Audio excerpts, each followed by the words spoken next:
সাম্প্রতিক সময়ে শোনা যাচ্ছে সৃজিত মুখার্জি প্রায় ২০ বছরের ছোট সুস্মিতার সঙ্গে নতুন করে প্রেমের সম্পর্ক জড়িয়েছেন। বয়সের একটা ব্যবধান থাকা সত্ত্বেও তাদের সম্পর্ক নিয়ে ইতোমধ্যেই শিল্পী মহল থেকে শুরু করে সামাজিক মাধ্যম ব্যাপক আলোচনা চলছে। অনেকে কৌতূহল নিয়ে এই সম্পর্কের ভবিষ্যৎ নিয়ে জল্পনাও করছেন। ওপার বাংলার জনপ্রিয় চলচ্চিত্র পরিচালক সৃজিত মুখার্জি আবারও ব্যক্তিগত জীবনের কারণে আলোচনার কেন্দ্রে।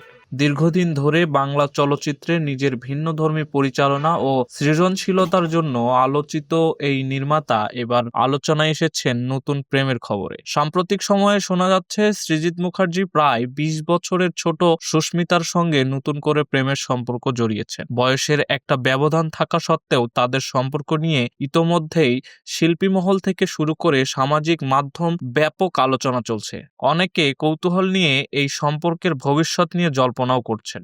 এর আগে সৃজিতের নাম একাধিকবার জড়িয়েছে বিভিন্ন অভিনেত্রী ও তারকাদের সঙ্গে, কখনো গুঞ্জন, কখনো বা প্রকাশ্য সম্পর্ক।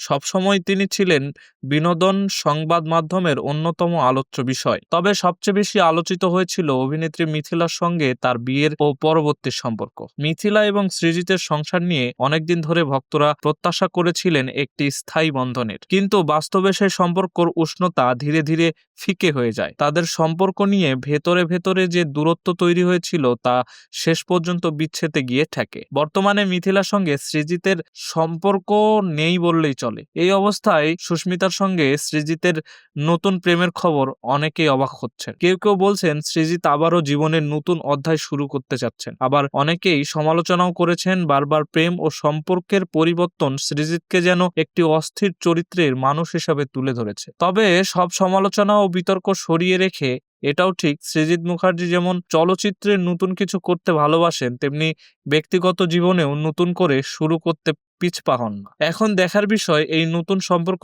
কতদূর এগোয় এবং তা আদৌ দীর্ঘস্থায়ী হয় কিনা। তবে মিথিলা বাংলাদেশের সংবাদ মাধ্যমকে খোলাসা করে বলেননি তার সঙ্গে বিচ্ছেদ হয়েছে কিনা, তবে বলেছেন তার পাসপোর্টে স্বামীর নামে সৃজিতের নাম লেখা।